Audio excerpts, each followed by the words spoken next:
No, I can. I paid the bill. Let's do this. Come on, don't be fucking with me. Let's do this. I mean, I'm recording. Yes, we paid the bill and everything's great. Oh, now we're going in there, and now you're live. Thank you. Yes. Yay. As always, a smooth entry into another episode of the Acolyte Recap Show right here on GLJ Media. Welcome, everybody, to a special double recap episode, episode 5 and episode 6 of the Acolyte. As always, it is the three of us, me, the handsome and lovely John Dunphy, and the even more lovely Kim McAndrew, as well as our Force Ghost, James Lott Jr., ready to strike at any moment to come in and share his wit and wisdom about these episodes.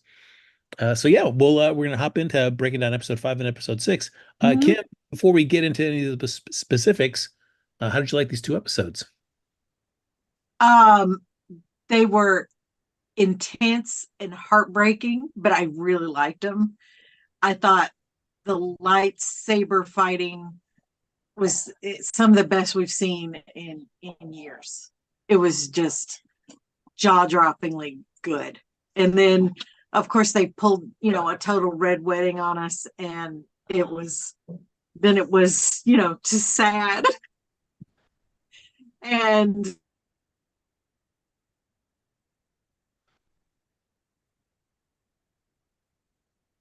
did we lose Kim?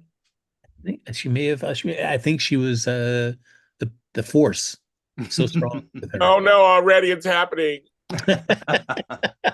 While we wait for Kim to come back to us, John Dunphy. I mean, these are two episodes we were coming into episode 5, which is the second half of their two-parter with Night, and then we're coming in to Teach and Corrupt.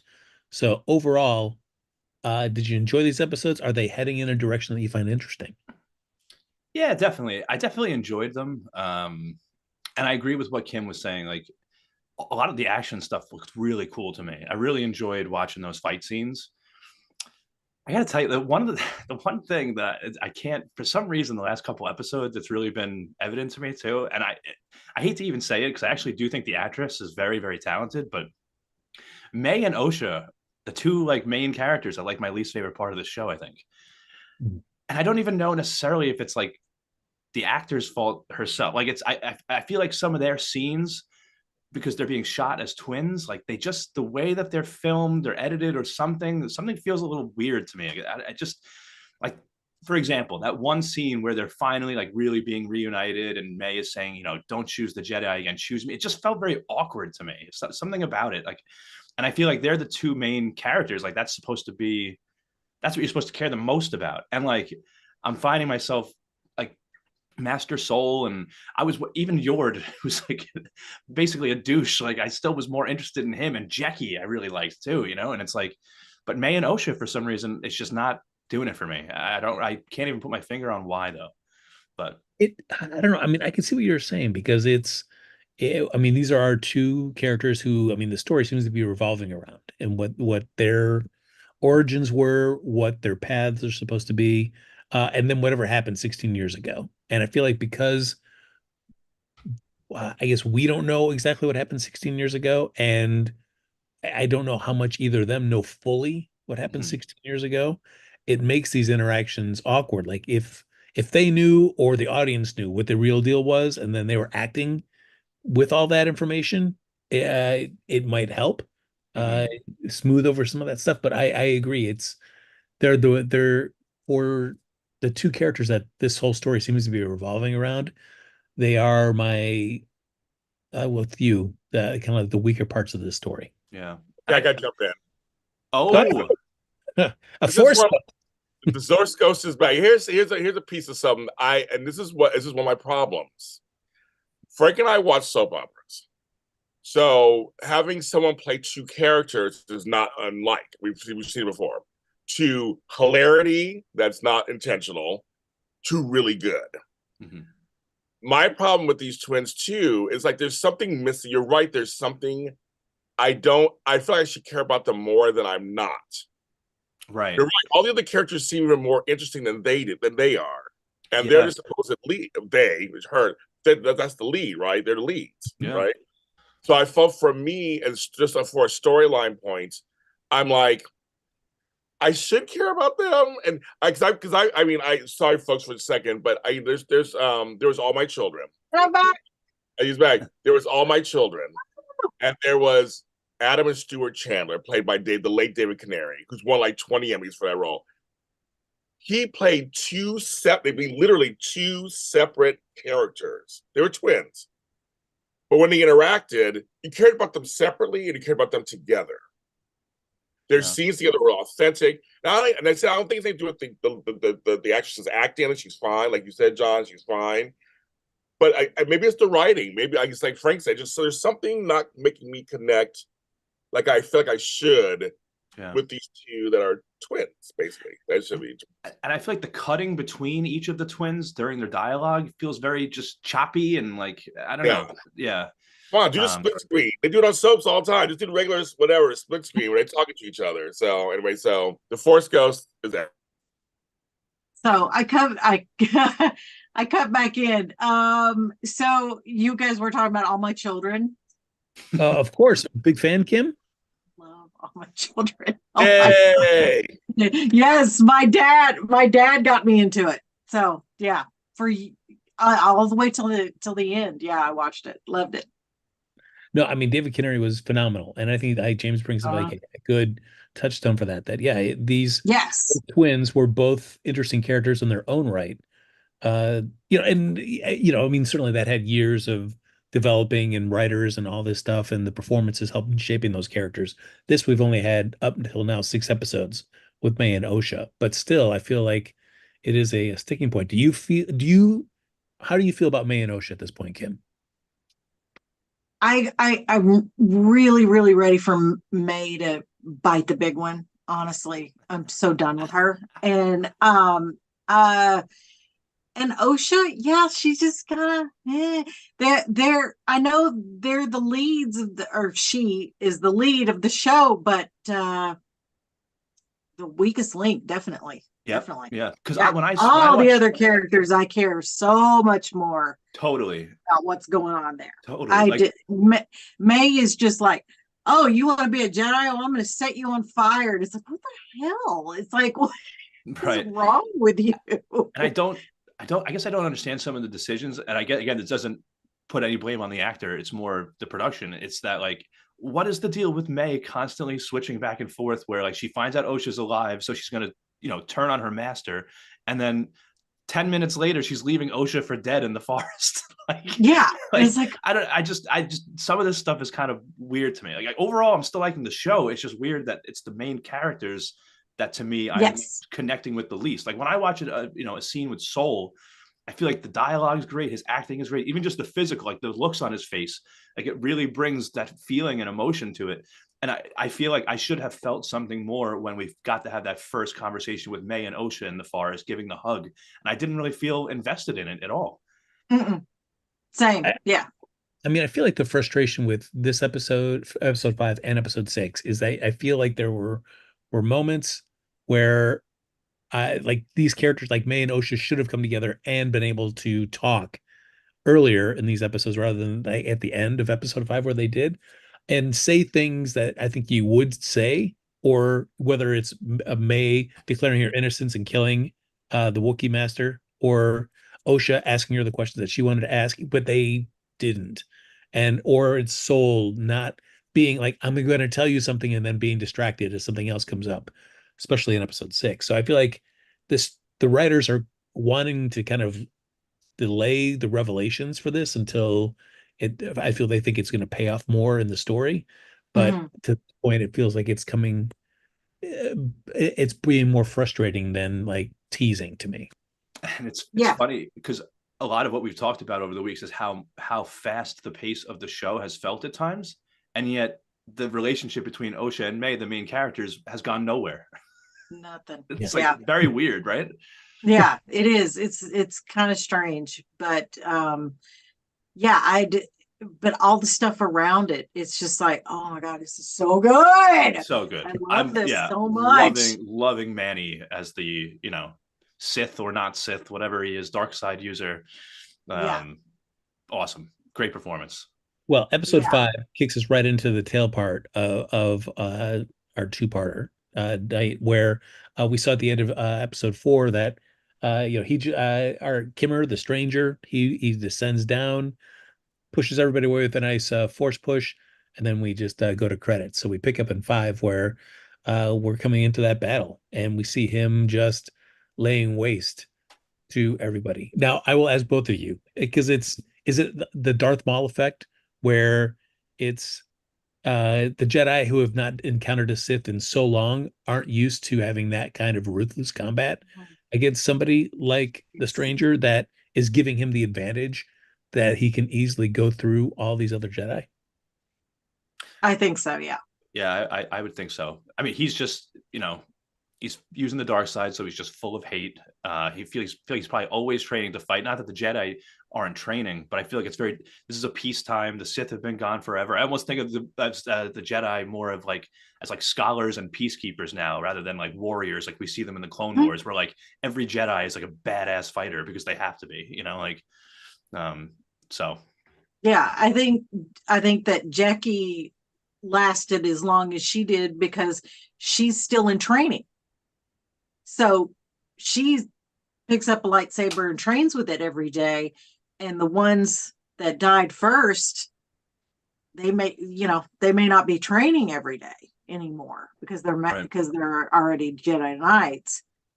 And yeah, and then they killed her, and it was terrible. It was a brutal. I'm still in mourning. It's a brutal. I'm never going to get over it. Well, I mean, this is the other part that is kind of I don't want to say galvanizing, but kind of a big part of the fan bases that are discussed in this episode is how much of the extended universe content that is now being brought into modern day telling Star Wars storytelling, and how it's being brought in. So with the stranger and his helmet and his wrist guard made of the cortosis to kind of temporarily short out the lightsabers. John, how do you feel about seeing this element brought back in?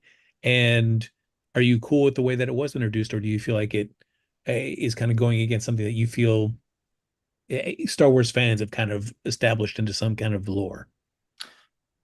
I thought it was really cool. I actually really liked seeing this happen because it's something new that we haven't seen in live action on screen before. And I honestly, to be totally honest, I wasn't really familiar with cortosis before this. So like learning about this new, material that like can short out lightsabers, like what, and actually getting to see it work. And I thought it looked cool. Some people were complaining like, oh, he's headbutting lightsabers. It's like, well, he's got a cortosis helmet, so he can do that. Yeah. Like, and I thought it was cool. I actually really, really liked how it was portrayed on screen. How do you feel about screen? He has no rules of engagement, so he can headbutt a lightsaber. It's fine. There's no rules for him. And I also like the fact that the lightsaber technology is probably, I've noticed that the hilts are bigger and the technology was really easy to kind of break them and short them out. So, because it's earlier technology. Whereas, later on when we get to, Ahsoka's white lightsabers, it's like just far and away more advanced. Yeah. So I'm glad that they kind of made like, okay, no, these are early days and lightsabers are kind of, they're kind of big and they break and they're not as, sturdy. Yeah. We got a couple of cool saber moments in these episodes too, between Jackie using Kelnaka and her own lightsaber, almost looking like Ahsoka with the stance and everything. And then the way that Kymer just separated his saber, I thought that was badass. Yeah. Uh-oh. Yeah. James Lett Jr. has returned. Force Ghost is back for a second. James I have to say, one of the few things I enjoyed was all this lightsaber talk and all the scenes and the fights, and at one point the way they were holding the lightsabers, like one time like he was holding like a gun, it was like really interesting. Like it was like the way they were holding him, like we never see them held that certain way. I always feel like the lightsaber is something that's so associated with Star Wars because of the original movies that and people are afraid to like touch it. I'm glad that we're seeing different pieces of this. And how many battles can you see? I mean, that are not, if they can't be a little different, right? We've seen in a lot of these shows, we saw some lackluster lightsaber stuff. You know, but in Mandalorian, we got to see, you know, the dark saber. Like we're seeing different things now. I think that's kind of to answer your question, Frank, about like seeing new things in the world. I'm always open to it. That's the one thing I'm always open to learning something. Because again, we started out with one movie 100 years ago, and George he just made it. I mean, there was nothing like this is all we can make stuff. We can fill out the world. So I actually like the light. His original George Lucas's original idea about lightsabers were that they were samurai swords and they were heavy, and so you'll notice that, you know, in the first in episode 4 that when they're fighting, it's always two-handed and it's like, you know, like a broadsword type of situation. And I love that they just kind of retconned it into, well, they were both old. Yeah, right, exactly, right. Yes. But you know, you're older, it's gonna get heavy. You're older, it's hard to pick shit up. I can barely carry, you know, bags. I mean, it's crazy nowadays. That's what happened.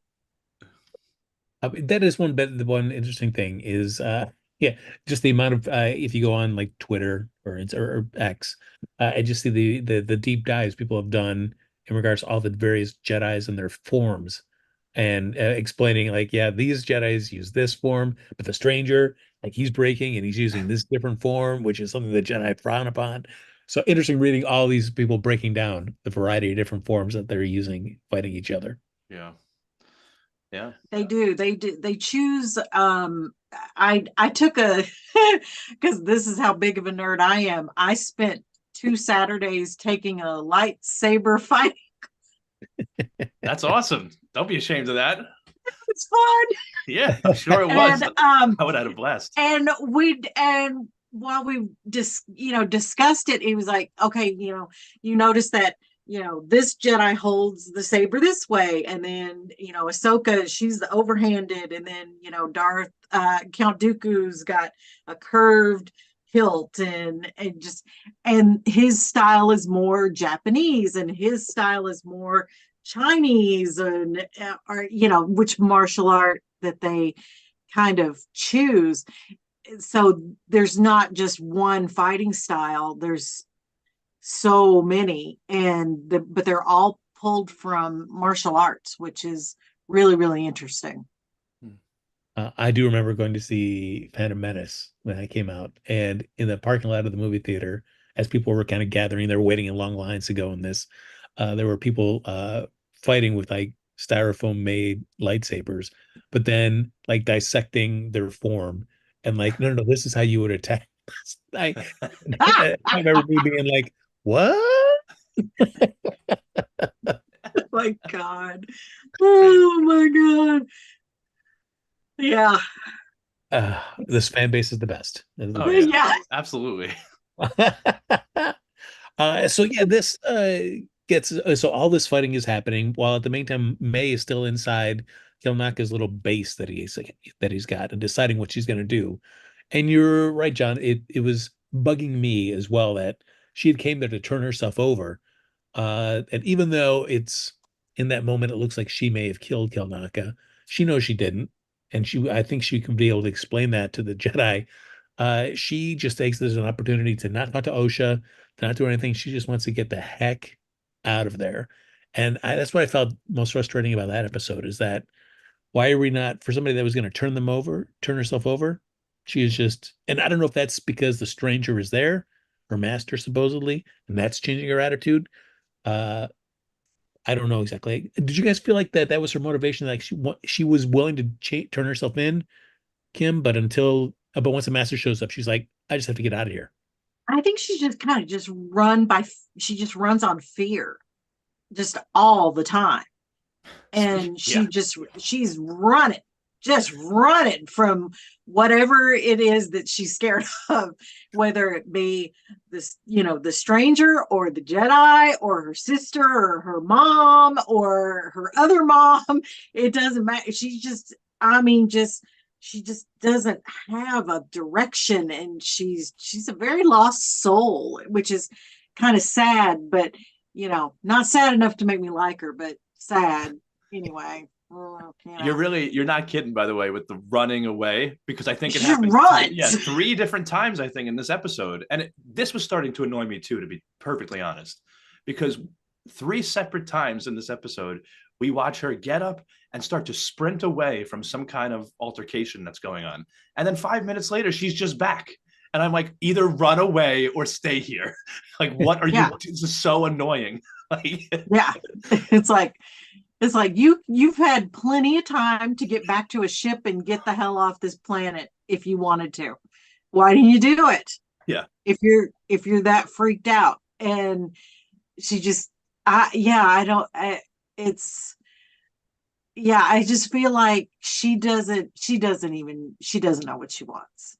Yeah. And part of that is what annoys her so much about her sister, because her sister knows what she wants. Yeah. Well, speaking of OSHA, Soul's like, no, we got to get you safe. You're a civilian. You shouldn't be in the field of battle. So Yord, take her back to the ship. While Soul goes to deal with the master. But we do get to see at least a cool scene of May and Jackie fight, which I thought was a good in terms of skill. A Padawan could still at least prove ultimately to still have a bit of a leg up on May. Yeah. Mm-hmm. I really enjoyed Jackie from her start to finish in this season. I thought Daphne Keane did a great job. And that, like you said, that fight scene was great. Really, really fun. Yeah, and just with the handcuffs and just trying to you just know at some point the second one's going to get cuffed, but when is it going to happen? Right. Yeah. It's gonna. I'm going to cuff you to me, and then we're going to be together. But OSHA starts having her kind of, I guess she's getting a little bit more force sensitive, being back on this planet, or maybe it's being closer to May, or for whatever reason, she's getting these premonitions that it's like the rest Soul and the rest of the party is in trouble. If they leave, they're going to get killed. So Yord, as usual, does not want to go back. He's like, no, I got to do what he said. I got to do what he said. Like at one point, he was like, "Don't make me subdue you," or something like that. It's like, I was like, "Oh, please!" All right, calm down, man. Dude, but we get to the forest with all those the variety of cockroach light bugs that we've got up there. OSHA concocts some sort of plan where we'll shine a light and let them follow us back to the stranger as he's fighting with everybody. Kim, how did you feel? What I liked about once we get back to the main battle, it's not even just lightsabers too, but we get to see Soul deal with the stranger hand to hand for a little bit, which I dug that as well. It wasn't just all lightsabers, but some cool hand to hand combat as well. That was amazing. That was just awesome. That was an Obi-Wan and Anakin fight level good, I thought. Soul was so good just hand to hand. He never even had to take his lightsaber out. He was kicking his ass when they dropped their lightsabers. But. Yeah. And then we do see May as she gets away from Jackie. The stranger does his usual move where he will just fight a Jedi for a little bit and then he'll just disappear because he's going after May. And he does do that one where he just whips that lightsaber like a tomahawk, just mows down all these trees and stop May in her tracks.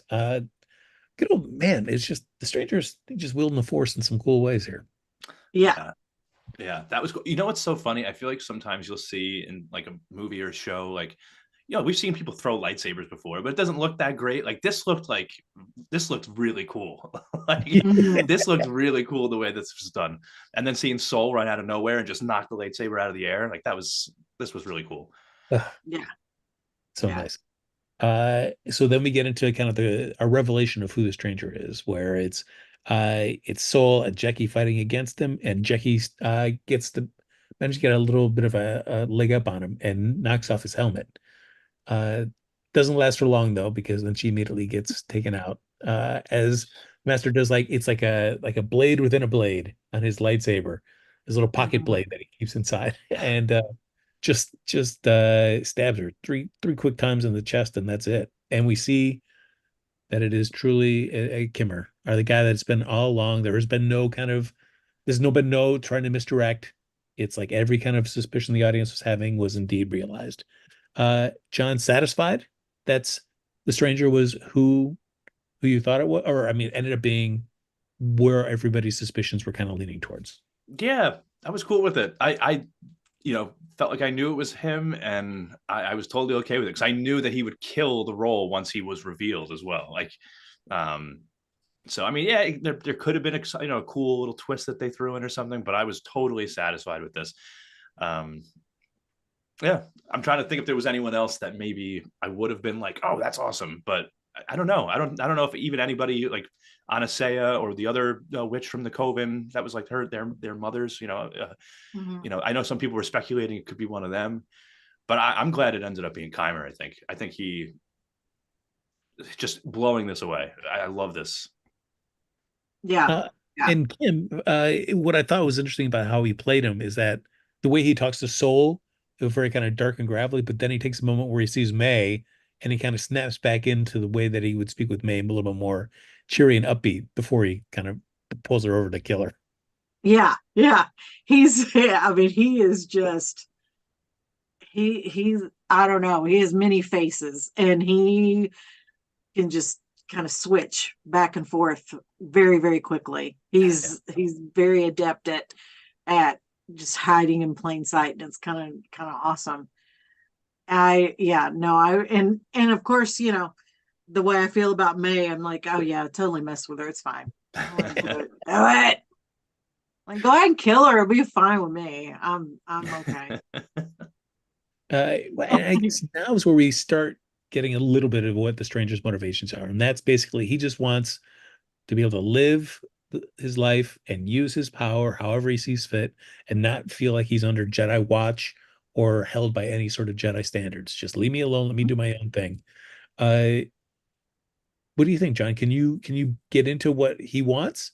Do you kind of take his point of view that it's like, hey, yeah, the Jedi are kind of a stranglehold on people who should use the Force, and that's not necessarily, the end all and be all of how it can be used. Yeah, I mean, I definitely see his point. Like he's clearly, I mean, he's operating fully on the dark side. He just wants as much power as he can get, and it's clear. I mean, we saw. It seems like the reason the Jedi showed up at the Witch Coven right in the beginning of the season was because they found out they were using the Force in some way or whatever, and that wasn't okay with them either. So it seems like they have a real stranglehold on who's even allowed to to use the Force in any way at all. So I could see people in the galaxy getting frustrated with that because not everybody loves the Jedi, obviously. So like who are you to go around the galaxy and tell people, because the Force is like, it's like a religion, right? I mean, it's not like it's like this should belong to everybody, not just this one group that says you're either allowed to use it or not, but only if we say so, like, so I definitely get that. Yeah. Yeah, Yeah. Kim, I mean, do you think a person that may have Sith type tendencies, but doesn't have like that Palpatine quest for power or dominance, uh, could they still just be able? Should they be able to just live their own life and on some small planet, just doing what they want to do? Yeah. Yeah, absolutely. I don't think he would have gone full on Sith if the Jedi just didn't basically kind of regulate him into a corner. And the same thing with the witches. They just wanted to be on their planet and do their thing and just, leave us alone. And it's like, yeah, you guys aren't the boss of the Force. What, who the hell told you that you were the boss? You're not. Everybody, if you're force sensitive, you're force sensitive.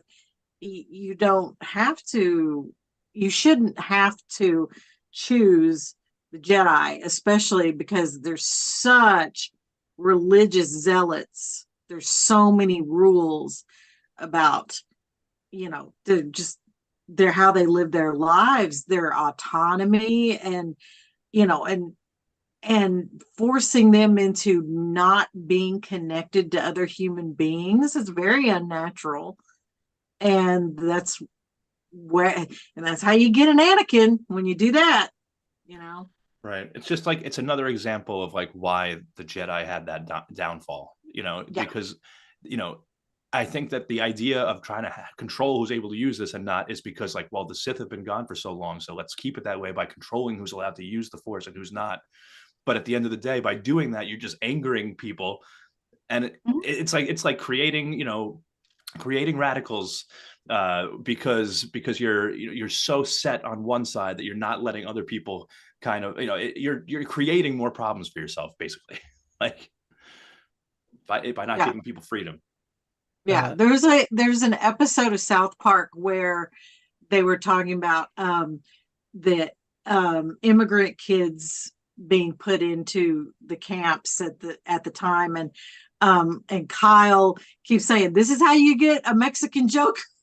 The whole episode was called Mexican Joker, and it was like he's like, "This is how you do it. This is how you end up with a Mexican Joker," because all these kids all they're doing is getting more and more angry because they got taken away from their parents, and they're just having to sit in these cages, and you're gonna get a Mexican Joker. and I'm like, and so the whole time I'm watching this, I'm like, somebody should tell the Jedi that this is how you get a Mexican Joker by acting the way you guys are acting.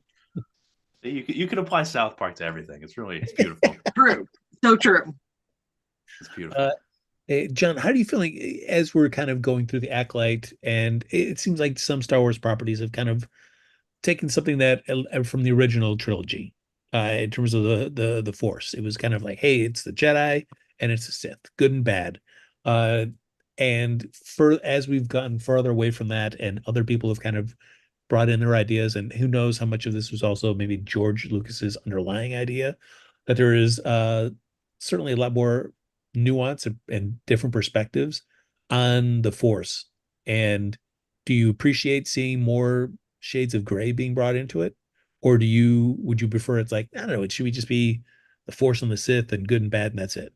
I like seeing the in between, the ones that are conflicted, that maybe they'll still do good, but they have their own way of doing it, like just kind of like that dark Jedi idea, or gray Jedi, where you're not fully light or dark. Maybe you can tap a little bit into both. I mean, maybe that's really the way to achieve balance, right? They're always talking about balance in the Force. It's like if you go too far to one side, you're not really balanced. So, and I like seeing that in between. Yeah. How about you, Kim?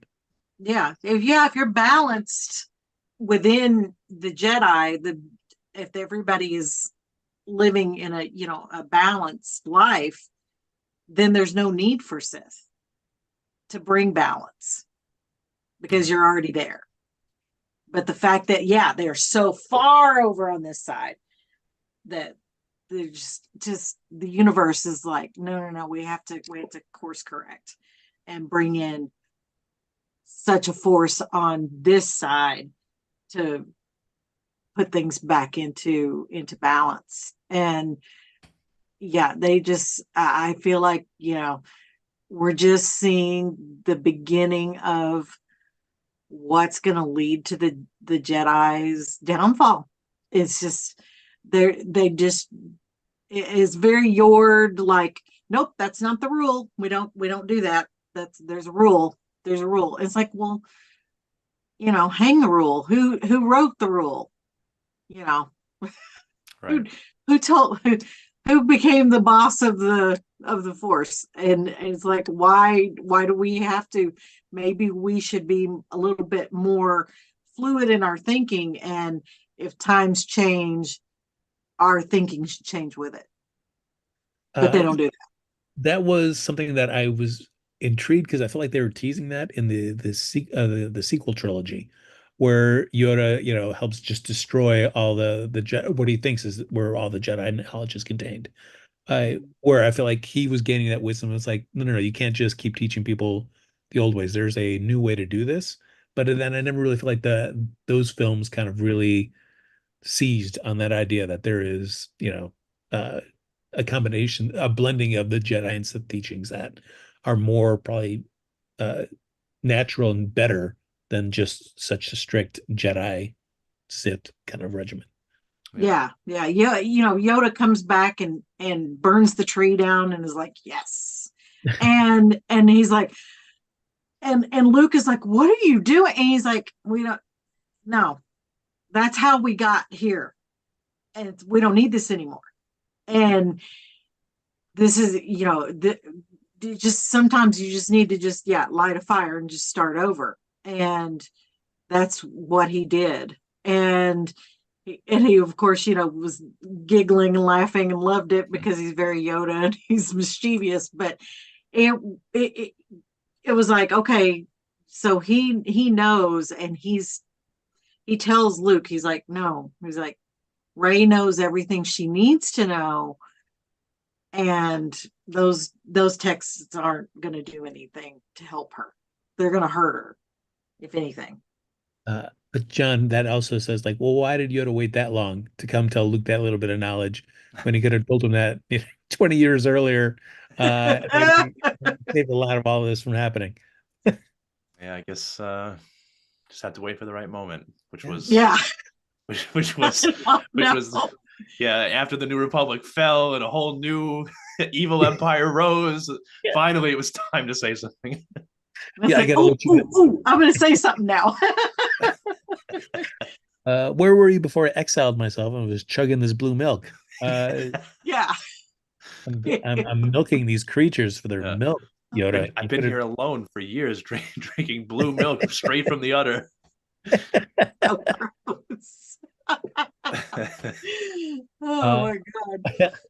Well, we do see that Osha comes back with her plan as Soul and the stranger are fighting, and it gets to the point where Soul gets a leg up on the master and is about to just kill him with his own lightsaber. As I feel like the stranger's kind of pushing him, that he knows more about Soul and his history than he's letting on, and Soul's just kind of tapping into that.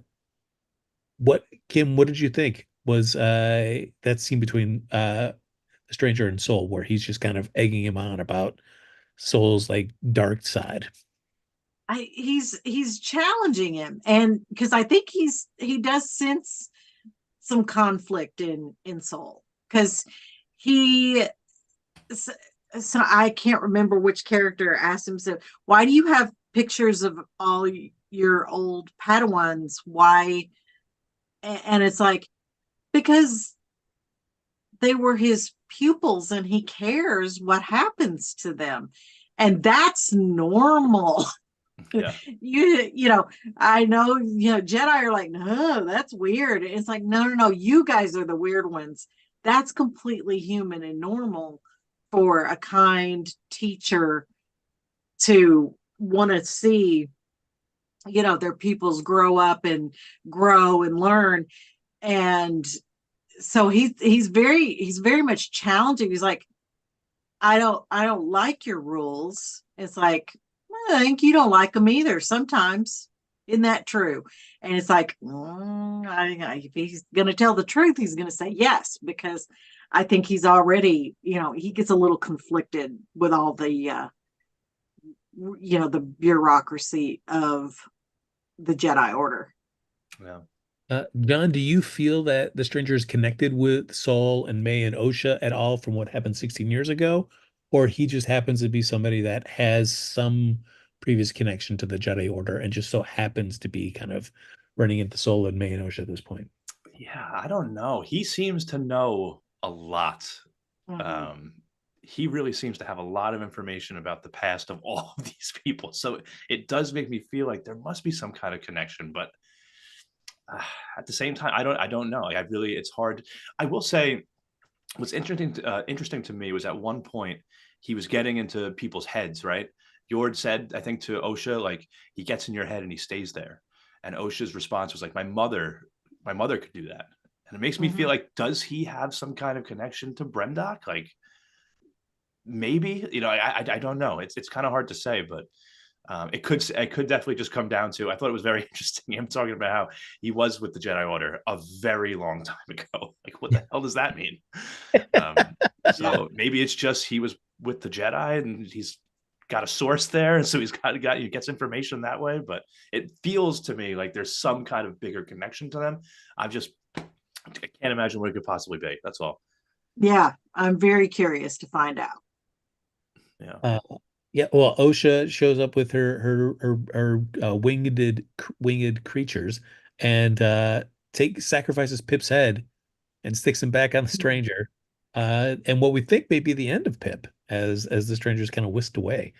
But we see that that's not the case, that the stranger does free himself from all those creatures, and Pip's head falls on the ground where our little uh, uh, guide creature sniffs him, picks him up. Basil Yeah. for the win. Oh, Basil. I love him.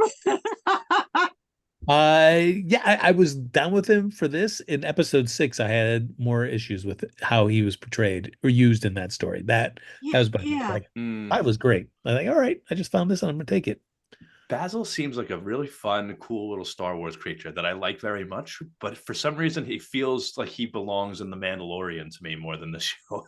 Oh yeah. You know, Yeah. like I don't know. Yeah, who knows? Maybe he lives, maybe they lived long enough, like a Wookiee, like 400 years, Right. and he could show up. You never know. It's true. But it bugged the crap out of me in the 6th episode was that Basil, I was like, oh, Basil knows that that's May because he's a trucker and he can sniff and he knows something's wrong. But he didn't. And I was like, huh. And then Soul didn't know until towards the and I'm like, dude, you're a Jedi. How are you not knowing that Yeah. this chick is not right? So that frustrated the crap out of me. But I think one of the reasons Basil, I don't know why he didn't know, but I think it was just Soul was just he was just grieving so much that he just was just kind of just kind of in shock. It seems like he's so conflicted right now that it's really just clouding everything, every sense that he could possibly have. And with Soul too, I feel like in the beginning, I really felt like, okay, he was part of this 4 Jedi group that went to Brendok and some terrible tragedy happened. And I could see that maybe one or two of the, or maybe all 3 of the other Jedi did something terrible, but I was really under the impression that Soul wasn't a part of that. But seeing the way he reacts every time Keimer brings up,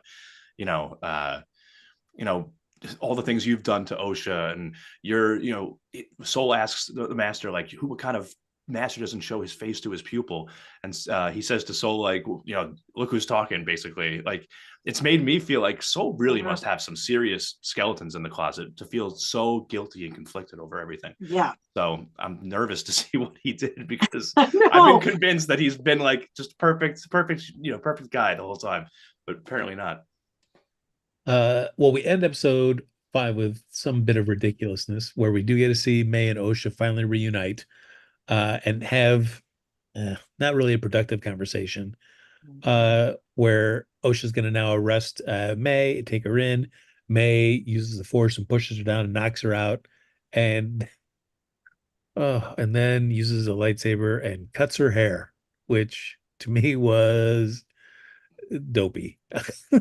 I saw somebody made a clip like a where it shows May using the lightsaber to like cut her hair, and then her face just slowly slides off.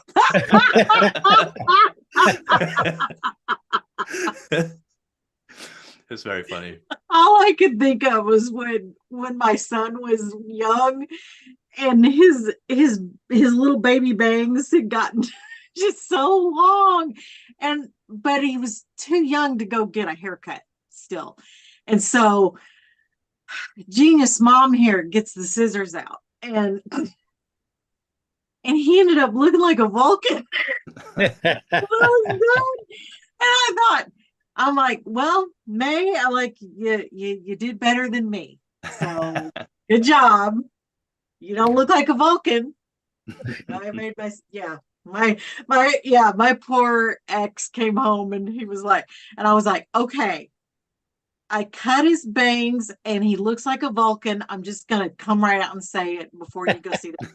I'm sorry, they'll grow. And they did. So, but yeah, he did. He looked like a little spot. I just I can understand the idea, but the Yeah. execution just so like no, there's not just one swipe of a lightsaber that is conveniently going to make you look exactly like OSHA. Yeah. Ugh. Also, haven't we seen May with just like knives all over? She couldn't have used one of those. Yeah. Yeah. Like, pull your hair back, use a knife. Way better looking than just lightsaber almost singe your face off. Yeah. Our post ghost has returned. What words of wisdom do you have? It's like, why are we disrespecting the lightsaber or a hairdo? When I saw that scene, I was like, what am I watching? What am I watching? I was like, it's almost like, okay, I know they're trying to be a little different. And they, every series has to come up with something and it's a memeable thing. It's a memeable. God, yeah. Me. It's a meme thing. And so I knew when I saw it, like, people are going to talk shit about this. I know it already. And they did. The audience didn't disappoint. They were saying the comments and my popcorn.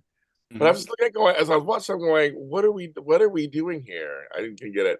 Side note, former co-host Ryan Nielsen's in the chat, and he says hi to everybody, but he also says this series has not been much, this series has very much not been for me.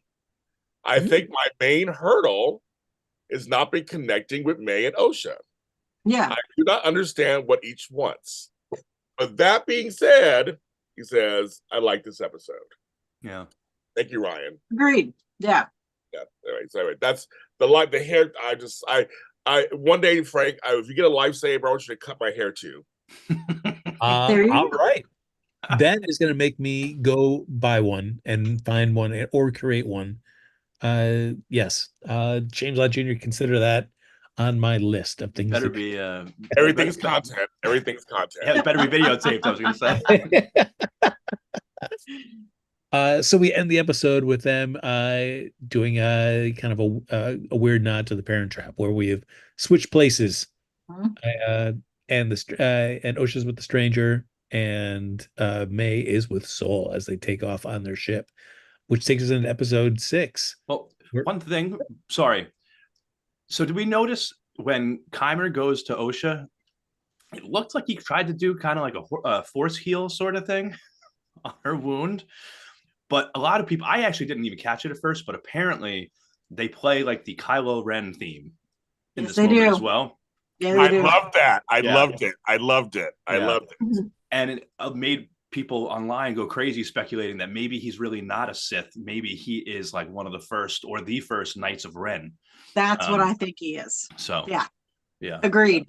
Because before they played the theme, I noticed he sounded very Kylo Ren like when his helmet's on. I'm like, God, he sounds just like Adam Driver. I kept thinking that. And then when he leans over and they played the Kylo Ren thing, I went, oh my God. I said, I think I know who he's going to end up being now. And I'm good with that. That's going to be very, very cool. Yeah. Nice. Episode 6 continues with our people in switch places, and it looks like OSHA wakes up on the unknown planet that we saw. It was episode 2 or episode 1, where we saw briefly when we first saw the stranger on that planet. But it looks like, even though it's unknown, it seems to be very close to what like where Luke was at in the sequel trilogy. Did you guys get that vibe as well? Totally. 100%. Yeah. I was looking for porgs. I was like, I kept waiting for, I was like, are there porgs? Because if there are, then we know for sure. Yeah. Episode 6 had a very, not even just sequel trilogy feeling to me, but like Last Jedi feeling to me. The way things looked, like the setting and everything, I was getting those kind of vibes from it. It seems like they're really leaning into the sequel trilogy a little bit, like in terms of like, visuals and obviously playing certain music and things like that. I don't know. Yeah. We didn't get porgs, but we got these kind of small, kind of gray creatures kind of blend in with the rocks. And we see like a little family unit during the course of the episode where they freeze and kind of turn their like more orange type beaks away as somebody walks by, as Osha walks by, to kind of make it seem like they're just rocks, which I thought was interesting. A little story amongst that little family unit. Yeah. Yeah. Cuties. Yeah. I like all the new droids and the new species and all of the just the new creatures, everything that they've put into this series. It's really given it a lot. Even those to ugly, like. even the ugly moth looking things, because I feel Oh like God, yeah. we usually get a lot of like, big, stupid, scary Star Wars monsters in shows, especially with The Mandalorian, and we haven't really gotten much of that. So seeing these things it was freaky. Yeah. Well, I mean, it's kind of in three different parts of the story. We've got what's happening with Osha, what's happening with May, and then we've got what's happening back in Coruscant as they're trying to figure out what's going on too. Let's talk about the least two interesting parts first, which is the May and Soul and the Coruscant stuff. The May and Soul, as we talked about, yeah, it's filled with just a lot of scenes of like, I'm going to tell you something. Oh, we lost communication. Oh, I'm going to tell you something. Oh, we got to go now. Those scenes kind of frustrated me, as well as Basil. As much as I love him, why he did not, when he has a moment alone with Soul, say like, "Hey, that's not Osha, that's May." There was a specific moment too where, like, clearly I get that he's trying to hide from May, but there was a moment where it looked like he was hiding from Soul, and I'm like, why wouldn't you just walk up to Soul and freak out to show that there's something wrong? Yeah, Like, just tell him. yeah. Yeah. And I also don't understand what Basil's plan was. That he's going to lure May down into somewhere with him and Pip, like cutting the power, where he just kind of tackles her leg and then just grabs the light and then runs back into the service. Yeah. Yeah. And then Pip just squirts some fluid at her. Yeah. That was it. And then Pip gets reset back to factory settings, which, I guess, would you rather have Pip around or Pip, unaware of who he really is? I don't know. I miss Pip. Yeah, I mean, The that real whole Pip. scene just seemed like, what was the point? And then she's following Basil as she's going through, but I don't even know, like, what was Basil like after he ran away from May? What was his plan? Was that part of his plan? I have no idea. Yeah. It Yeah. was not clear. I actually, Yeah. like I said, I like Basil. Great addition. But I feel like you could have taken all of his moments out of this episode and it would have been fine, if not better. Mhm. Yeah. Yeah. Yeah. Plus, Yeah. it feels It's like they just had to, it's like, okay, we have the budget. We have to get him involved and use up that, motion capture technology. And it's like, no, you really don't. If it doesn't serve the story, no, you could do something else. It's totally cool. Yeah. Yeah, I just, I would have been fine with him saying something to Soul in that moment, because it seemed like it got us to that same point, because ultimately it's Soul taking down May, stunning her from behind and knocking her out. So I don't know why, they couldn't have had Basil and Soul kind of like talk for a moment, figure out like that's what's up, other than just kind of drawing it out to the course of the episode for whatever reason. Yeah. Yeah. I agree. So then we've also got a Coruscant, because of the communication issues with Soul's ship. All they know is that it sounds like everybody died on that mission, and they need help. So Vanestra is like, "Whoa, hold on! I know exactly where they are. We got to go. They're on the outer rim." And then we have lots of talk like, "Are you sure you want to go? Because you get queasy." Oh, like, why are we listening to this stuff? Yeah. It's like, I can relate. I'm like, they make patches for that. You're fine. You're going to be fine, girl. But it was like, I don't know. I don't know. They were like, are you sure you want to go? And I'm like, she just found out a bunch of Jedi are dead. She's going to go, nah, it's fine. No big deal. We got more in the back. It's fine. I guess it wasn't that long of an episode. Yeah, it wasn't that long of an episode, right? Maybe they just felt like, keep this stuff in. Get it to 35 minutes.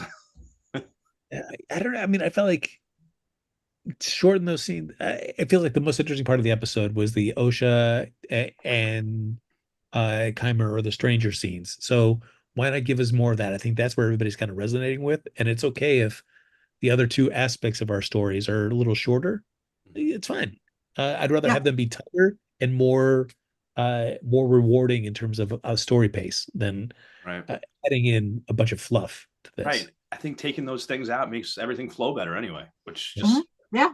it's a more enjoyable experience, even if it is a little shorter. I would love hour-long episodes every week as long as they work. And but if it's only going to be 25 minutes, 28, 30 minutes, but Fine. it's great. I'm cool with that. We do see this Jedi from Coruscant. They head back to the planet. They just missed Soul as he finds out that it's May, knocks her out, and rather than waiting there for Venestra, he just takes off because he's got issues.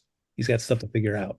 Mhm. So once again, we see Venestra and the crew like head down on the planet, and they land right with those like 4 or 5 guys that are just got their little their little stalls set up. Like those guys, what a life they got. They just I don't know I like know. how busy must they be. I don't know how many ships end up coming to that planet, but they can't be Yeah. that. Right.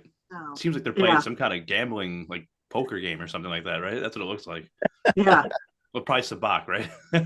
Zabak. Yeah. The one thing that we do see is as Benestra and the rest of the other Jedi go through the forest, they come across the camp. They see everybody that's been killed, but then they have one of the moth creatures come in. Vestra pulls out her lightsaber whip and slices one in half. We've got that. Also, we've seen plenty of shots this episode of Kymer with his shirt off, and seeing a lot of scars on his back. I mean, yeah. Scars are bad. Sorry. Mm. But Kim, do you see any relation between the two? We've got Yes. I think that was, just not to just have, fan service, here's something for the ladies, but to actually tell the story that he's been through some shit and a lot of really bad stuff that leaves deep scars. Yeah. And so it's just, physically and emotionally. And so seeing that it was important to see that, because that's why he's so damn mad at the Jedi.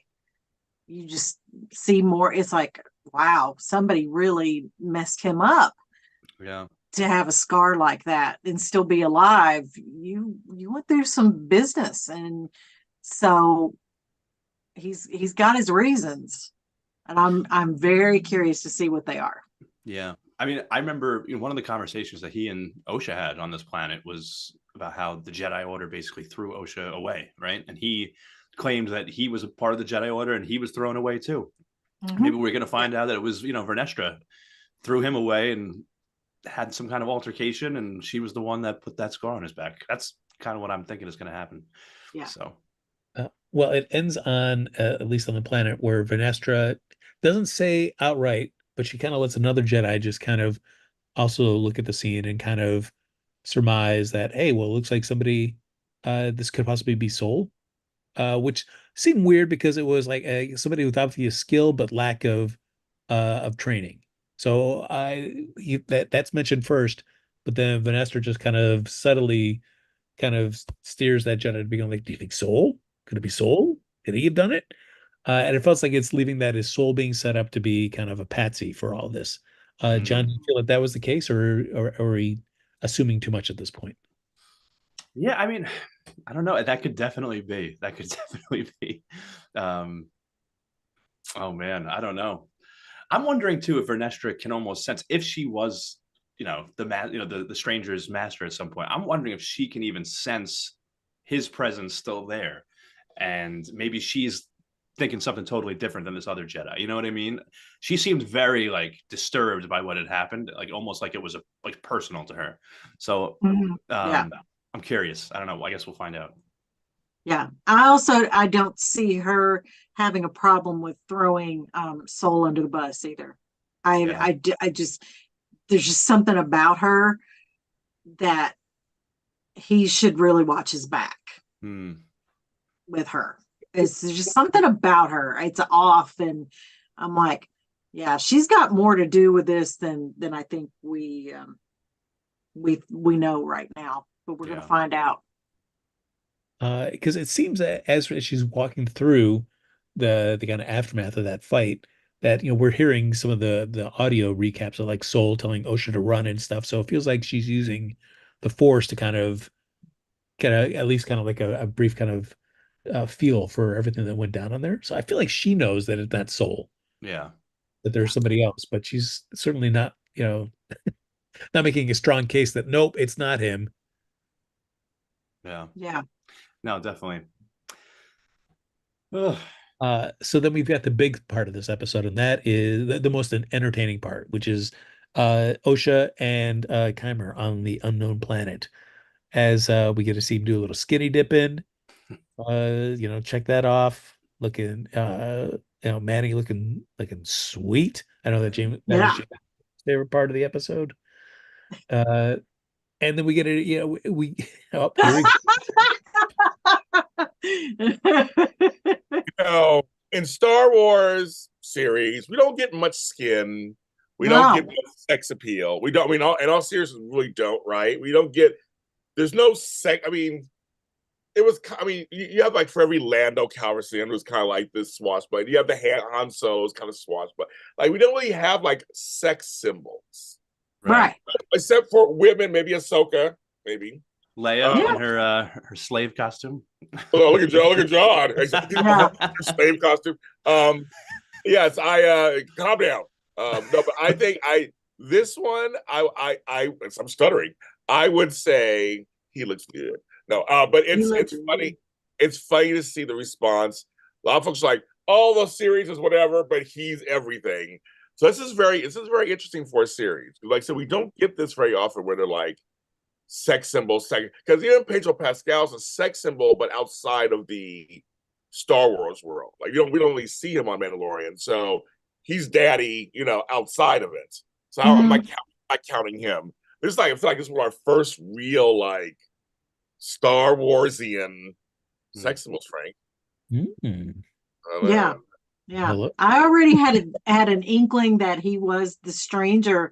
But then, when he like floated down and those arms, and I was like, shit. I'm like, thank you. United. Hello. I was like, damn. Yeah. Yeah. My son and I both at the same time, we were like, arms. Oh my God. Yeah. And he's taking a chill on this planet. He's just like, hey, if you're sure, you got my lightsaber. If you want to kill me, go for it, whatever. Or we can just kind of walk and just chat. He even offers like, here, if you want to get to the spaceship to get off this planet, swim now, or you can wait until it's low tide. But he's not forcing her to stay. And even as he tells Osha that he made a mistake with May, where he thought that she was doing this out of revenge, and so he kind of approached May differently than how he's just talking with Osha. But he does let Osha know that he's in the search for a number two. He wants to be a duo, wants that pair. Feels like there's strength in that kind of that 1 and 2 relationship. Not really, and he's not really labeling it as just like an apprentice or an acolyte yet, but he just wants that kind of duo pairing. John, how did you feel about his, I guess, soft sell sales pitch to Osha? It was very interesting because he kept referencing her relationship with Soul a lot too, and with that relationship felt a lot more like almost like a father-daughter relationship, right? Whereas the way he's approaching it feels a little like seductive, but and like he's definitely, I don't know. It's an interesting little approach here. It's such a different relationship than she's had with Soul in the past, and I feel like, she's obviously kind of trying to hesitate and fight it by saying I'm not as easily as corrupted as my sister, but we see that he really is pretty effective. I mean, by the end of the episode, he seems to be getting in her head. So, I don't know. It's interesting. I'm excited to see more and pick up from where we left off in episode 6. Kim, because he does mention to Osha that it's like, oh, he gives her the impression that he's much older than how he appears. Do you buy Mhm. that? Or because I'm just trying to figure out like how long ago was he actually, if it's true that he was in the Jedi Order, he does make it seem like it was a long time ago. And yet Yeah, it yeah. actually there's only maybe 10 years difference between age-wise between him and Osha. Yeah, I'm wondering if the water that he goes skinny dipping in is like a back to tank type situation, natural It's got back some to like tank, healing and that properties. like he goes, yeah, and it heals him, and he wasn't just having a bubble bath. It was like there was a medicinal reason for it. And I'm thinking maybe, yeah, maybe he has been around a long time. And one of the big dark side things is they love to, cheat death. They want to Yeah. stop death from happening. And that theme just runs, throughout. And maybe it's starting with him. Yeah. Yeah, John, because it's if you're comparing him to other Sith that we know about, and probably the best one is probably Palpatine, in his quest for power and stuff. If you compared it to what we see here of Kymer, it's he's there on this planet. He's just in a little grotto. He's got a little kind of cave. He's got some stuff there, but he's not living some extravagant lifestyle, nor does it seem like he has any bigger ambitions for conquest other than just finding a partner, a pair that he can do this. Uh, how are you feeling in terms of him and his like sort of Sithness? Do you kind of buy that he just truly has bigger plans and we just don't know them yet, or is he just like a dude that just wants a buddy and I just want to do some Sith stuff? Of course. I see. I'm still wondering if he's got like a master of his own that he's trying to, Hmm. and he feels like there's like a time limit. Like he doesn't, and that's why he's so desperate to get another, like an acolyte, to get an apprentice. Um, it's very interesting to me too. I'm almost wondering if like the four Jedi that from Brendok that specifically needed to die. Like I know that May had the connection to them because she wanted revenge on them, but like it seemed like he was so focused on making sure that they were killed, and I'm wondering if there's more to that, like if there's a reason for that to happen. I don't know. I do think he has other higher ambitions that we just don't really know about yet, but it seems like there's something that he's like in a hurry for. Like it's like there's a time limit on it, and that's why he's so desperate to get someone. He thought he had it with May, now he's just jumping to Osha. Like I don't know, there's something more to it for sure to me. Yeah, I agree. Kim, does it resonate? Because that whole big thing with May and Kymer was, ultimately you've got to kill these four Jedi, but you've got to kill at least one of them without the use of a lightsaber. Mhm. Uh, do you feel like that there needs to be a better explanation for why he was instructing May to proceed this way, like what that was going to get her in the grander sense? Or Yeah, you I think it's going to be explained to us, or hopefully will be explained to us in the last couple of episodes, why that's so important. But um I immediately just went, well, you just force choke them. Right. Boom, Right. done. No Right. weapon. That's Yeah. not a weapon. And I guess that counts. I don't know. And I'm like, it just seems like it's really like a personal, like, fu to get one of them dead without using a weapon. That's why it's so important to him. Like he really like that's his Yeah. kind of a signature. It's like I want them to know it was me, Right. and that's how they'll know. And it was wild watching him snap Yord's neck like that. That's one way to do it without a weapon too.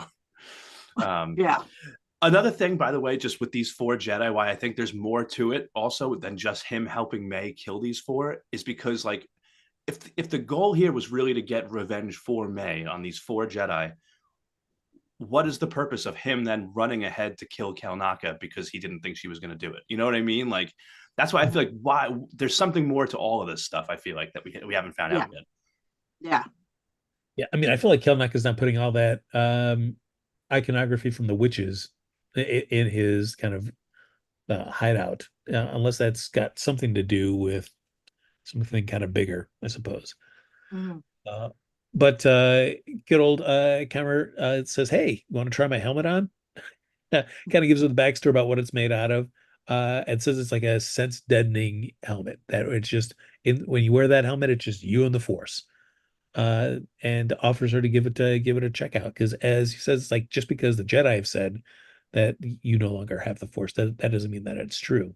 There's definitely different ways to access it, and you may say it's like Sith because that's what the Jedi have told you, but that doesn't mean that's necessarily true. What did you think, John, of her at the end when she donned John's helmet on? We just get to see some of that nice Darth Vader-esque breathing and Yeah, her perspective on the inside. it was interesting. She's definitely thinking about stuff. It's I don't know. I'm definitely. She was moved much further to the to that, maybe considering accepting the darkness than she was when she was, 15 minutes earlier saying, "I'm not as easily corruptible as my sister." Now you're putting the helmet on yourself. Um, I don't know. Kim, are you thinking that OSHA's going to buy into what Cameron's selling? Yeah, I feel like she already is because he knew what buttons to push. He's like, oh well, oh they kicked you out, and it was like, so you had a family, now you didn't have a family, so you join the Jedi Order, and then they're your family, and then the family kicks you out of the family. So maybe you should think about another way of life. I'm Yeah. just saying. And here's my helmet. Yeah, yeah. Give I it a agree. shot. I totally agree. And I feel Yeah. like we got to see a good example because like she's thinking that I'm not using the Force, so it's fading away. And like, so he's saying, no, that's not true. And like, while he is the bad guy, the villain, it doesn't mean that everything he's saying doesn't have some truth to it. And the fact that she just went to Kofar and for the first time started having this connection. Like one of my favorite ways of showing that someone is Force sensitive is when they have connection to like animals and stuff and nature and stuff. And she's on this planet and all of a sudden, probably for the first time in years, she's feeling a connection to the Force and to this other being, this creature. So experiencing that, and then now being with the stranger, and him telling her like, "You haven't lost your abilities; like they're still there." Yeah. She's like, "Wait, you're right. Like the Jedi always told me that I wouldn't be able to do this; that it's fading away. But here I am on this planet, and I'm feeling connections to things. Like I clearly still have this in me. Like, so maybe she does feel." Hearing some of this that like you know what maybe he's not totally right but he's also not totally wrong and the Jedi who I've emulated all this time and just built up in my mind maybe they're not always right. I have to accept that maybe there is something in the middle here. Yeah. Yeah. True. And he does give her, as she kind of protests him, like, you killed Yord, you killed Jackie. He pretty much downplays like her relationship to them. It's like, oh, Yord was ready to turn you in. And Jackie, you ended up just getting the same kind of relationship you'd have gotten with any of the other Jedi you've interacted with. Yeah. Yeah. Yeah. He just, he was making sense to her. And he was also being nice to her.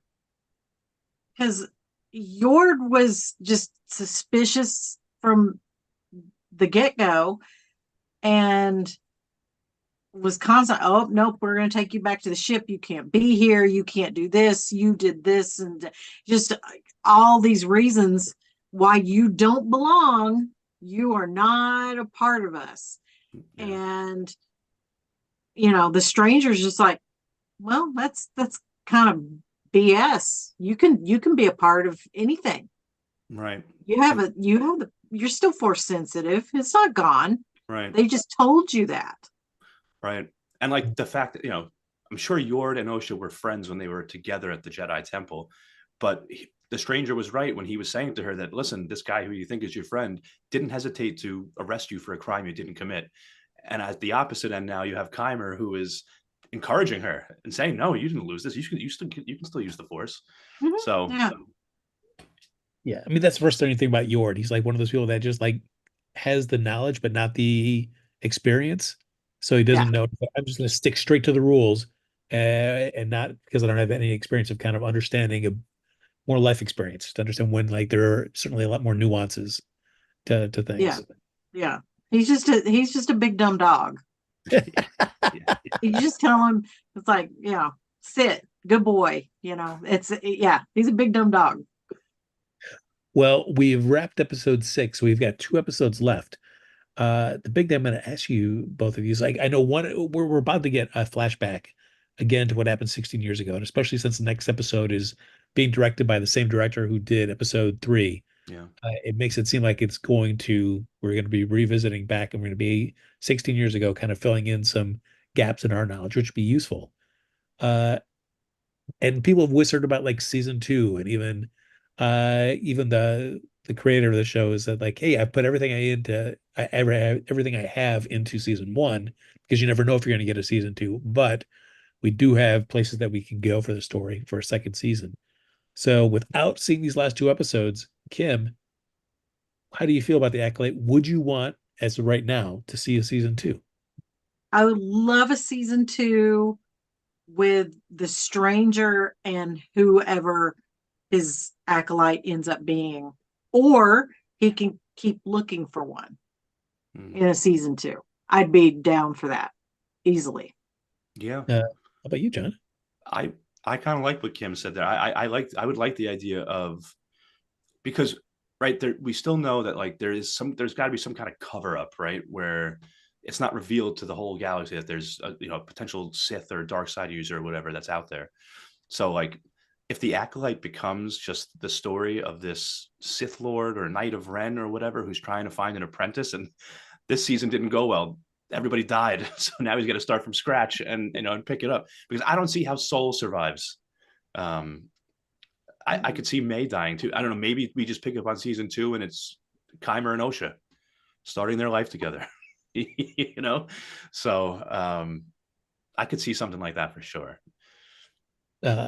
I don't know. I mean, I'd be down for season 2, especially since, I mean, how well like Manny's doing in that role of Keimer. He definitely makes him very interesting, that I would want to see more of that character. So season 2 of him would be more intriguing. And also just because there's just so many of those damn YouTube videos of people just like, oh, it's this woke garbage. I know. Disney so tired of hates her, and she's out, like that. I want them to be kind of stifled and just like, no, we're doing a season 2, guys. It's really good. You just are just complaining a lot. Yeah. Mm-hmm. Yeah. James Lott Jr. has ignited his lightsaber. Sounds a little dirty. That's right. It's always answer Frank's question. Frank, you always ask good questions, and my answer is nah. What I would want is a whole new spin-off series. Through this series, kill everybody, and let's do The Stranger or Keimer, just separate whole spin-offs. Star Wars, Manny, just kidding. Just a whole different series. Get some new characters. Do a whole start over. This is a good one and done. We're good, and it's like just start a whole new thing with him and go on his journey. I would love, honestly, if he turns out to be like a Knight of Ren, I would love it, like a Star Wars Knights of Ren series. Wouldn't that be great? That's what I'm saying. Wouldn't that be I'm in? That I would follow also. Like that's something. I would love that. Yeah. See, Frank, I come on and say a few where I say that, and look, everybody agrees. We got ideas. Yeah. I mean, there you go. I mean, I'm done. Right, back to you, Frank. No, you're here now. We're wrapping up. So, James, you have you teased us at the beginning by saying, Frank, I've already given some of my stuff throughout the show. I didn't plan on coming on throughout the show as I did. The first time was because Kim had gotten bumped off for a second. That's why I came on for a little bit. No, I've given I said this series, like Ryan Nielsen, our former co-host, it's not one of my favorites. I was excited for it, and now I'm like, whatever. It's gonna lip on the way out. We got 2 episodes left to see what happens. But I think within every series that you have, there's always a couple of characters you like that you can spin them off. Or like you said, if they don't want to spin off, start all the way over. Just start with these 2, this one, just one person. I don't know about anybody else. And even though Soul is an interesting character, Mhm. But I'm kind of like John. I don't think I think he's not long for the world either. They just kill people off. I'm like watching odds from like HBO. Like they're just killing everybody off. I mean, that's basically as they move along. 'Cause I'm like, I just have a feeling he's not long for the world either. I mean, I don't know this by any fact. I don't write for the show, but he could be an even more interesting character too. Um, Yes. I could see something there. So I feel like while I'm watching this, I feel like I'm trying to be diplomatic a little bit. Well, I feel like I see what they're trying to do on some level with this series. I just feel the execution for me falls a little flat sometimes. But there are some things in it that could go on Yeah. that are part of the Star Wars world. I mean, you know, we've wanted certain elements in previous things, and they can still happen. And yeah, so but there's a couple of, like I said, May and Ocean. I think it was a great idea on paper. It just hasn't fully gelled together. Yeah. Unless these last 2 episodes, something happens, you're like, oh my God, I get it. I mean, you know, occasionally that happens. Occasionally, I mean, not for me and Frank, but occasionally for others, they'll feel it at Yeah. the end. Yeah. They'll turn a corner. That, I mean, it does. Sometimes you go, okay, now, Right. okay, now I see what they're trying to do. But again, it's 8 episodes, and you showed 3 of them right away at the opening. Like, it's like, why are we rushing through these series? I mean, what else is going on? I don't know why we're rushing through it. Right. And why could it be 10? Or why maybe it should be 10. I mean, why could it be 12? Like, I don't understand why that whole, and why is one episode 25 minutes and one is, I mean, I know that hardly have a certain amount. I just feel like there should be some kind of streamlining a little bit, because and storytelling, and I really, because I love Star Wars, and I really am watching for the writing. I can't help a writer. I can't help it. I'm like, oh, they could have done that a little better. And I say, again, not gatekeepers, was kind of like, they could have expanded on that a little more. Like, freaking, I say, they just showed one scene of this, Right. or, you know, it did that. I could go, okay, I can fully get into it. That's probably why I liked Andor so much, because it's just like, it showed the minutia of like building this, of running the empire, but also it showed other stuff too. We had interesting characters that we were kind of either rooting for or wanting to see what they were going to do next. That's Mhm. another Yeah. thing in Star Wars stuff. You want to see Yeah. what they're going to do next. Like, what's the like? Are we keep them interested, right, John? Andor is perfect. I love love Andor. Andor. I love Andor. I love Andor so much because there's so many great characters in the story. And even though it was 10 episodes, right? Or 10 or 12, I can't remember. It was 10. It was 10. think- It was 10. Yeah, it was 10. Think? Yeah. And I felt like I got what I needed. Yeah. Yeah. Isn't that funny? And some series you're like, anymore, I got less. I felt I got what I needed. Yeah. And I don't feel like that. And I feel like that way in Ahsoka. I didn't feel like that way in Obi-Wan Kenobi. There were very other series that I mean, I liked elements of it, but I don't feel that way because it's so short. But like Frank said, it went fast, but it was short. So I don't know if that's good either. Yeah. I mean, I feel like Andor was 12. It was. I just looked it up. It was 12. 12. Oh, Okay. wow. Okay. other than Andor, I don't think there has been, and maybe seasons 1 and 2 of The Mandalorian, Yes. that, but otherwise, whether it's Obi-Wan or it's Book of Boba Fett, Ahsoka, or this, where it's just interesting ideas and premises, but Mhm. are underserved by really mining that for all it could be. Yes, I'll just Frank. say there's only one of those series that has an Emmy-winning nod in it. So I know that the nod heard around the world. No dialogue needed. Book of Boba Fett, the episode where Boba Fett says nothing, but he nods. the entire time he says not It's one his word. show with but he his nods. name on it, and he says nothing. He Yeah. just nods. I don't understand. We're 1/3 of the show is the Mandalorian 3.5. I don't understand. Why even put him in the room? Actually, if he's not going to say anything. Right? It's so Yeah. weird. Like, He's why a put him lead there? actor. I don't understand. It's like, so yeah, on paper you see certain choices. You go, okay, well, that'll be interesting. We try that, do this. And you can do that forever with Star Wars. You could just name all kind of stuff. I want to see Darth Maul. I want to see this. You can name a million things you want to see in there. Mhm. But since what we're getting, I'm not mad at. I'm just like that. Just some of it's more entertaining than others, or some of it just executes a little better than others. And that, again, so that's not even a gatekeeping. It's just like as a Star Wars fan, just watching it. Right. I'm like, oh, yeah. Right. Yeah. Yeah, no, I mean, none of these have been bad ideas. It's just the way Right. they've been executed. Yeah. Yes. I think agree. that we always come at these shows, even if we're not always 100% thrilled with them, in just like a very we love Star Wars, so we want to watch it. We're always going to watch it. We're never going to just sit here and needlessly criticize and bash a show, but we'll just talk about the things that we like and we don't like. I feel like this show, though, The Acolyte, is showing that a lot of people are not capable of that. Yes. Oh yeah. As we're talking about second seasons, I saw somebody post on the social medias, and maybe you've seen this as well, so I'll ask. Going back to Ahsoka and the recast of Baylan Skoll, the name of Gerard Butler was thrown around, which I think would be a great choice. But how did the three of you feel? I'd be down with it. I think when I'm you into know, it. yeah, when it first came out, that he had passed away, and people first started talking about who might be recasted. I feel like I remember like Gerard Butler and maybe like Russell Crowe, their names thrown out. Maybe a couple others too, but I don't remember now. I don't. Russell Crowe. I would love Russell Crowe. I'm sorry, I love Russell Crowe. So I'm a I huge. do. Yeah. I can see him doing it. But Russell Crowe has gotten into his kind of like a more portly era, which is totally fine for him, but I don't think it translates to Guardians of the Galaxy. You got a few months, lose some weight. You're rich. Get a trainer. When he played Zeus. I would love to see Hugh Jackman would be great too. Ooh. I know. I'd be like, woo, here's my problem. Hey, kids, one of my favorite musicals of all time is Phantom of the Opera. And they cast in the movie Gerard Butler. Mm-hmm. I mean, that's so anyway, I'm like, I enjoy Gerard in certain capacities. Yeah. And so I'm going. What? You want him to sing his Baylan Skoll? What you're saying? That's what I'm trying not to say, Frank. But what I'm saying is, he does have a presence. He's a little older now. He does have a presence. I think it's going to be a hard period because our late man was so good and such a stately. I mean, he was perfect. He did it. Role. Yeah, it was perfect. He made every role that he did just perfection, and it sucks so hard that he's gone.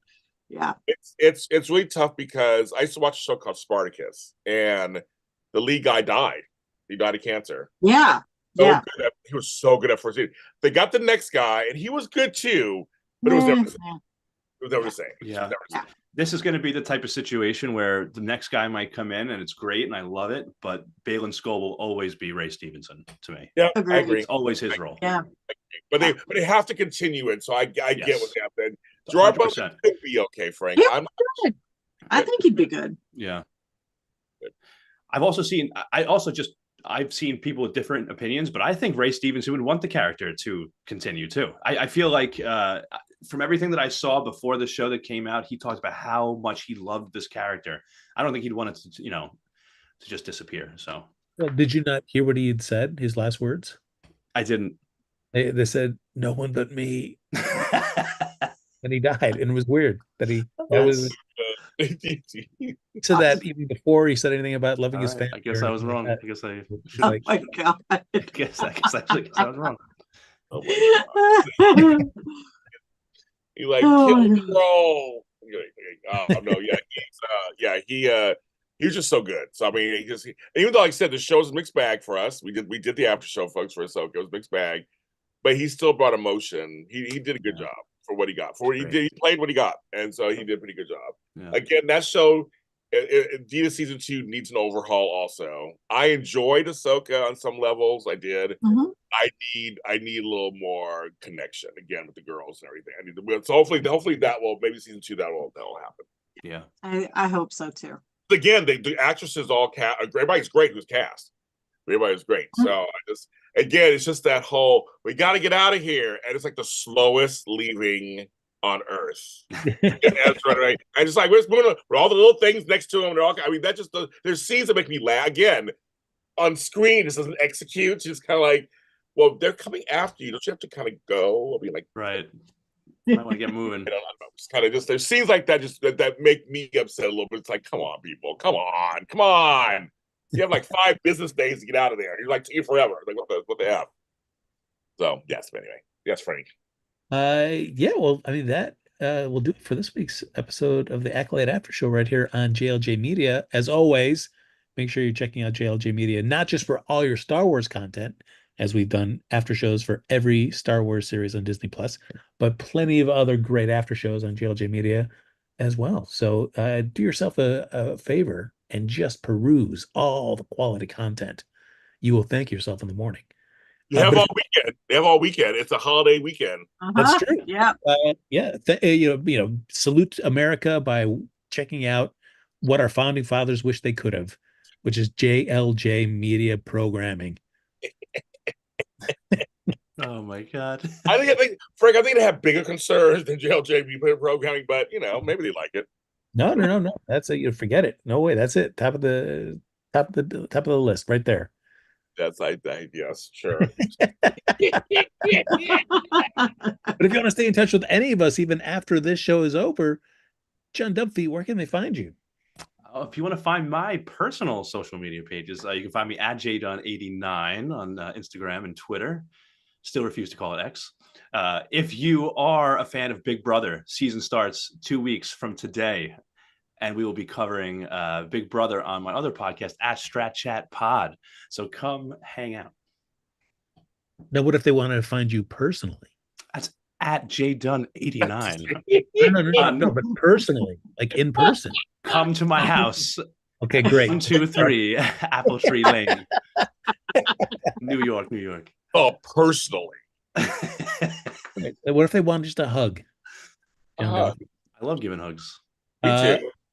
I've watched the first 5 episodes of The Mole, and I know you've had one of the contestants from season 1. How are you liking season 2?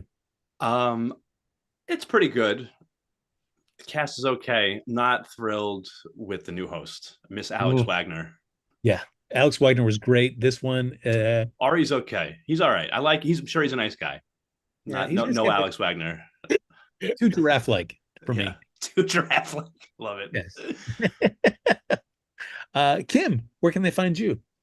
You can find me everywhere at nerdysparklegoth.com. Everywhere. Everywhere. Yeah. And then speaking of Sparkle, big 4th of July plans, Kim? Absolutely. Yeah. You have to put milk and cookies out for Captain America tonight because it's 4th of July Eve. To do that, and he will be 106 tomorrow. Okay. And I will do what I always do, which is watch all the Captain America movies. Oh, how funny! Oh, wow. Yeah, that's nice. Yeah. That is. I like that. Yeah, like that. Just do that all day, and then, of course, coddle the poor dogs and cats when the fireworks start. Yeah, I know. Nymphadora, the black kitty cat, doesn't. Oh, she really does not like the fireworks. I feel bad for that. My dog's gonna be going crazy. Yeah, my dog Maya. Yeah, little Lucy. Yeah. James Lott Jr. How about that? Where could they find you? We're all James Lott Jr.'s are sold at James Lott Jr. on all social media platforms. I've been saying that for 9 years. I am there. I might be sold out. But I might be available at some point. But you can check me out there though. Go there or lottahelp.com. I have a blog that I'm doing that's becoming more and more known. I talk about all kinds of issues on this blog, but it's a lot of help with 2 T's for lots. Again, we have all these episodes, all these shows. We've done all the Star Wars ones, plus my show Darth Vader is Your Father, where that's about all kinds of Star Wars stuff on there too. I appreciate you guys. And also I have to say I've gotten over 1,100 new subscribers in the last month. Wow. It's been incredible. I don't know. So they're watching everything, you guys. So I want to say thank you, even in the chat. I want to thank you guys. I know it's because of my 2 viral videos about bread in the refrigerator. I know that's the reason you guys came, but they're looking at everything else. So that's what you want. So I am very humbled by all the positive reactions, the funny reactions, and you're checking out our stuff. So, see, like Frank said, if you like Star Wars, we've done every series that's out there. So check those out. And these are my co-hosts, and Ryan Nielsen was in the chat too. He's in a couple of them too. So thank you. And do you want to announce your launch date for your OnlyFans? Yes, I will be putting out videos where you just rub my stomach. No. Signing up now. That's it. That's not happening. And I'm not. And back to contrary belief, I'm not getting married in Vegas this weekend. I'm going to Vegas with Flobo. We're not getting married. Exactly what somebody who wants to not have you think they're getting married would say. Yeah. Yeah. We're not going to the Garden of Love on East Las Vegas Boulevard tomorrow. No, we're not doing that. I'm going to have barbecue. I'm going to relax and eat some Jewish cheesecake and do some slot machines. That's all that's happening. No marriage. No. On unrelated note, James, where are you guys registered? Come on. It was the 99-cent store, but now they're all gone. Of course, Frank. Big Lots. Of course. Yes. Big Lots. Everybody head over there. Frank, where can they find you and your 10,000 emails and everything? What's going on with you? Finally, on Twitter, Instagram, social media at Happy Go Jackie. There you go. All right. Folks, that's going to do it for this episode of the Acolyte After Show right here on JLJ Media. We will be back next Wednesday night, sadly without John Dunphy, as he's going to be, I believe, out of the country. In Ireland. Have fun. Very excited. Have fun. Very excited. There you go. I hope you find that pot of gold. Me too. I hope you find a nice, cute Irish girl too. I'll say a redhead. Find you a redhead. Okay. Find me a redhead. But until next week,